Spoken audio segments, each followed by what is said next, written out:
The last real conversation we had wasn't even a conversation. It was a knife slipped between my ribs while I stood there, unguarded.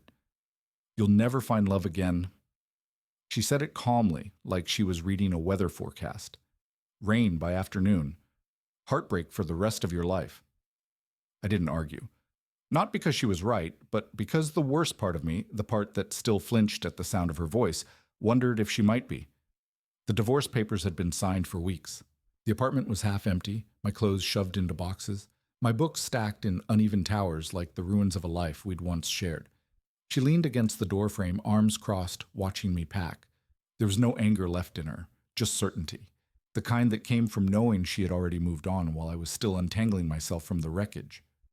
You're not the kind of man women fight for. I remember the way the late afternoon light cut through the blinds, striping the floor between us. It felt like a barrier, like I was already on the other side of something irreversible. I carried those words with me into the silence that followed. Nights stretched longer than they used to, the quiet punctuated only by the hum of the refrigerator or the distant rumble of traffic. Mornings became something to endure, not wake up to. I told myself I didn't miss her, just the idea of not being alone. But sometimes, in the dark, I'd hear her voice again, soft and sure, like she had already seen the future and knew I'd be stranded in it. The worst part? She wasn't cruel when she said it. That was what haunted me. She wasn't trying to hurt me. She was just stating a fact, the way she might remark that the sky was blue or that winter would always be cold. And that made it worse. Because if she believed it, why shouldn't I? For months, I wore those words like a second skin. They followed me to coffee shops where I sat too long, staring at my phone. They lingered in the empty side of the bed, in the way I hesitated before swiping on dating apps, her voice whispering in my ear, "You'll never find love again." And for a while, I believed her. The bookstore was supposed to be safe. 4 months after the divorce, I'd developed a ritual. Saturday mornings at Pages and Prose, losing myself in the quiet hum of other people's stories so I wouldn't have to think about my own. That's where I saw her first. She was standing in the poetry section, fingers tracing the spine of a collection I recognized. Not from the title, but from the way she held it, like something fragile. The resemblance hit me in stages. The slope of her shoulders, the way her dark hair curled just above her collarbone. But where my ex-wife carried herself like a blade, this woman moved like someone unafraid of taking up space. I turned away too quickly, knocking a stack of journals to the floor. The crash sounded louder than it was. "Let me help." Her voice was different, warmer. She was already crouching beside me, gathering scattered pages. When our hands brushed, I caught the scent of vanilla and something earthy. Nothing like my ex's sharp citrus perfume. "You're a fan of Neruda?" she asked, nodding to the book peeking from my coat pocket. I hadn't realized I'd brought it. An old habit. "Used to be." She smiled like she understood the distinction. "First editions are upstairs if you change your mind." Then she was gone, leaving me with a pile of journals and the unsettling realization that I'd wanted her to stay. I found myself drifting toward the cafe corner 20 minutes later, telling myself it was for coffee. She sat near the window, sunlight catching the silver ring on her thumb as she turned a page. Something about the way she bit her lower lip when concentrating. It wasn't familiar. That's what unsettled me most. The barista called my name too loudly. She looked up. Our eyes met for a beat too long before I grabbed my cup and left, the ghost of her sister's laughter ringing in my ears. "You'll never find love again." But for the first time in months, I wondered if that might not be the truth. The rain started as I reached my car, a sudden angry downpour that sent people scrambling for cover. I sat with the engine off, watching water distort the bookstore's glowing windows into something impressionistic. Her face lingered in my mind, not just the resemblance, but the differences. The way her expressions moved freely where my ex-wife's had been measured, the way she'd looked at me like I was a person, not a failure. A knock at my window startled me. She stood there, soaked through, holding a book above her head as a makeshift umbrella. The streetlight caught the rain running down her cheeks like tears. I rolled down the window before thinking. "You forgot this." She held out my Neruda collection. Water had darkened the edges of the pages. "I didn't—" The barista said your name. I remembered it from... She trailed off, but we both knew. from family gatherings where I'd been the silent husband in the corner, from wedding photos her sister had probably thrown out by now. Thunder rumbled overhead. "Get in," I said, immediately regretting it. She hesitated, then opened the door. The car filled with the scent of wet pavement and that vanilla shampoo. We sat listening to the rain drum against the roof, neither speaking. "You don't have to—" "I know who you are," she said softly. Not accusing, just stating a fact. The wipers swiped at nothing. I kept my hands at 10 and 2.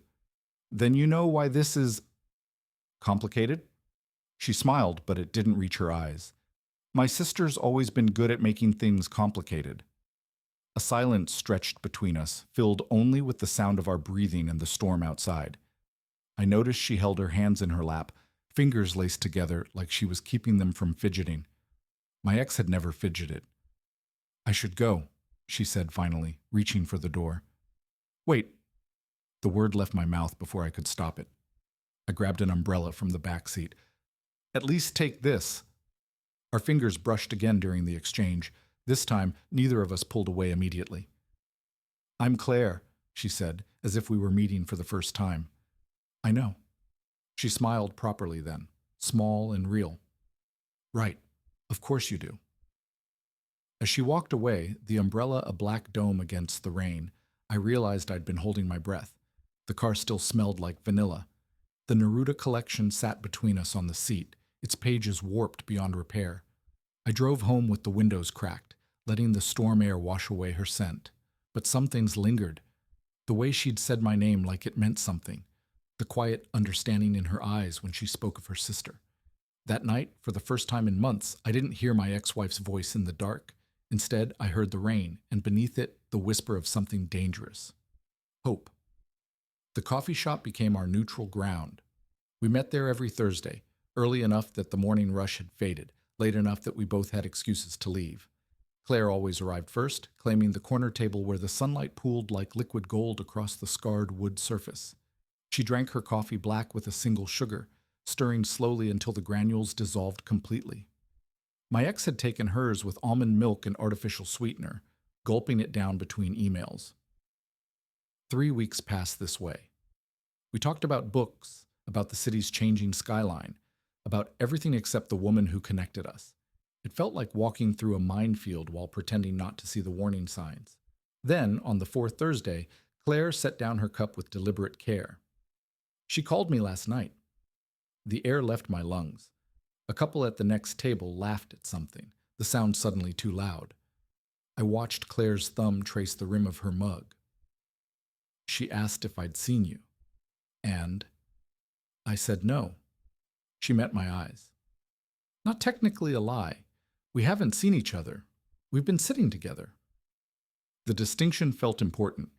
My ex had always dealt in absolutes, black or white, truth or lies. Claire existed in the spaces between. "Why now?" I asked. Claire smiled, but it looked tired. "She's seeing someone. It's getting serious." She paused. "I think she wanted to make sure you were still alone." The words should have hurt. Instead, I noticed how Claire's eyelashes cast shadows on her cheeks when she looked down, how the steam from her coffee curled between us like a question mark. "You could have told her," I said. "I could have." She reached across the table, stopping just short of touching my hand. "But this isn't about her." The realization hit me like a physical force. Claire had known exactly who I was from that first day in the bookstore, had been choosing this us, with full awareness of what it meant.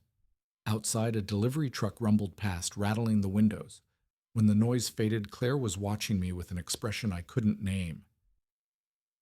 "You're not what she described," she said softly. The admission hung between us, fragile as the coffee cup trembling in my grip. I thought of all the things my ex had said about me, to me, the way she'd carved her version of me into something small enough to discard. Claire's phone buzzed. She glanced at the screen, then silenced it with a sigh.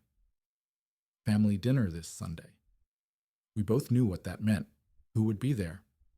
I surprised myself by asking, "Will you go?" She studied me for a long moment before answering. "Will you care if I do?" The question was a door cracking open. I could walk through or turn away. Before I could decide, Claire stood, collecting her scarf from the back of the chair. Same time next week? It wasn't an answer. It was something better, a choice to continue. As I watched her walk away, I realized I was no longer afraid of my ex-wife's prophecy. I was afraid of something far more dangerous, the possibility that she might have been wrong. The rain returned the following Thursday, but Claire didn't. I sat at our usual table for an hour, watching the door between sips of cooling coffee. The barista, a college student with faded blue streaks in her hair, kept glancing at me with something between pity and amusement.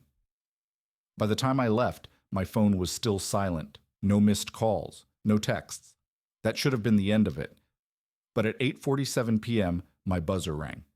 Claire stood in the dim hallway light, her hair damp, cheeks flushed from the wind. She held a bottle of wine in one hand and a battered copy of 20 love poems and a song of despair in the other. "You didn't come," I said. "I was at the funeral home." The words came out flat, practiced. "My father died yesterday." The air left my lungs. I stepped aside without thinking, letting her walk past me into the apartment I'd once shared with her sister. She moved through the space like a ghost, fingers brushing the bookshelf, the kitchen counter, taking inventory of what had changed, what hadn't. We sat on opposite ends of the couch, the wine bottle unopened between us. Outside, the rain blurred the city lights into streaks of gold. "He had a heart attack," she said finally. "Quick," they said. "Probably didn't feel a thing." Her voice cracked on the last word. I reached for her hand before I could stop myself. Her fingers were ice cold. Claire looked down at our joined hands, then up at me. She called me selfish for canceling the dinner, said I was overreacting. A bitter laugh escaped her. Even now, it's always about her. I knew then why she'd come here. Not just to escape her sister, but to be with someone who understood. The realization sent a current through me, equal parts warmth and guilt. Claire leaned forward, her forehead nearly touching mine. The scent of rain and vanilla filled the space between us. "Tell me to leave," she whispered. I should have. Instead, I kissed her. It wasn't gentle. It was months of loneliness and years of quiet anger, the taste of salt from her tears mingling with the wine on her lips. When she pulled away, her eyes were wide, her breath uneven. We didn't speak. The unopened wine bottle sat forgotten on the table as she led me to the bedroom, the same bed where her sister had once turned away from me night after night.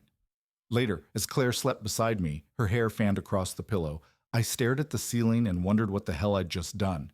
The answer came with the soft press of her body against mine in sleep. Something irreversible.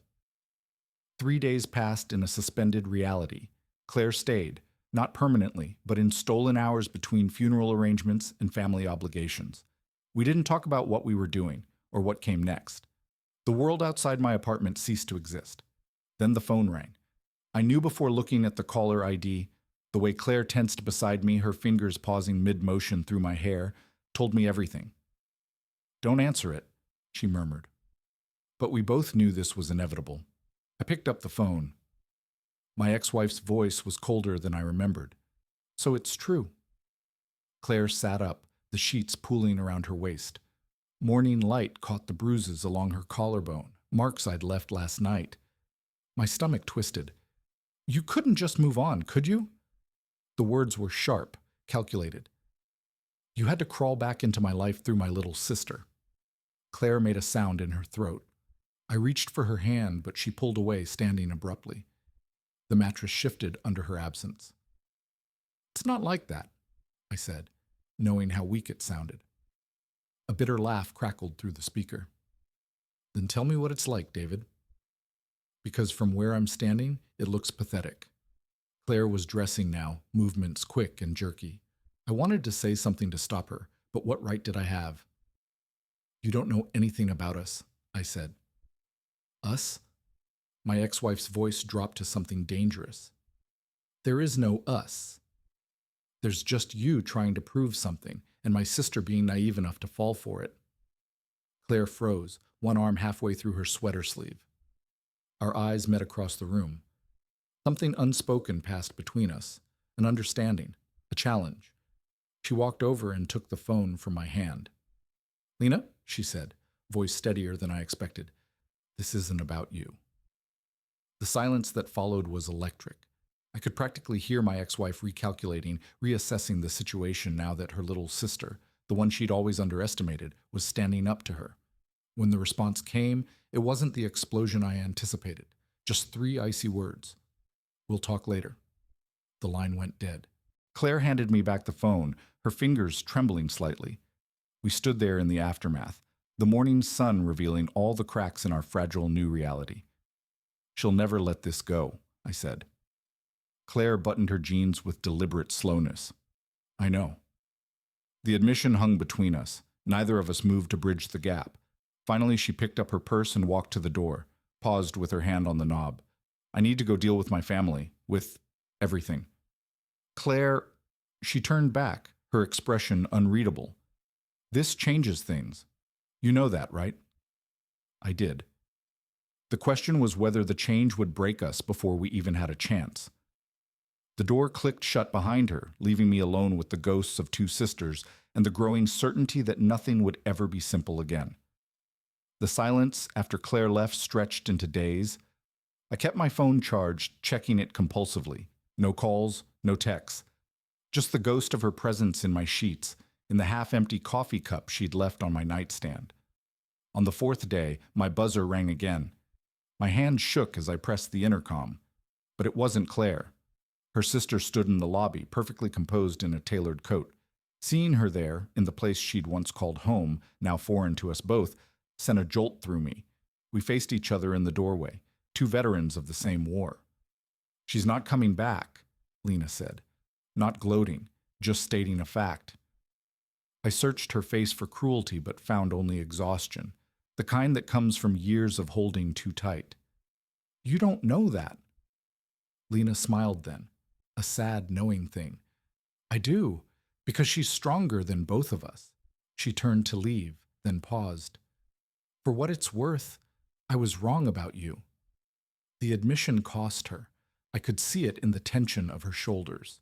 When the elevator doors closed behind her, I realized something unexpected. I believed her, not just about Claire, about everything. The apartment felt different now, lighter somehow, not because the pain was gone, but because her words no longer lived in the walls. I picked up my phone one last time, deleted her number. Then I made coffee and waited, not for Claire, not for Lena, for whatever came next.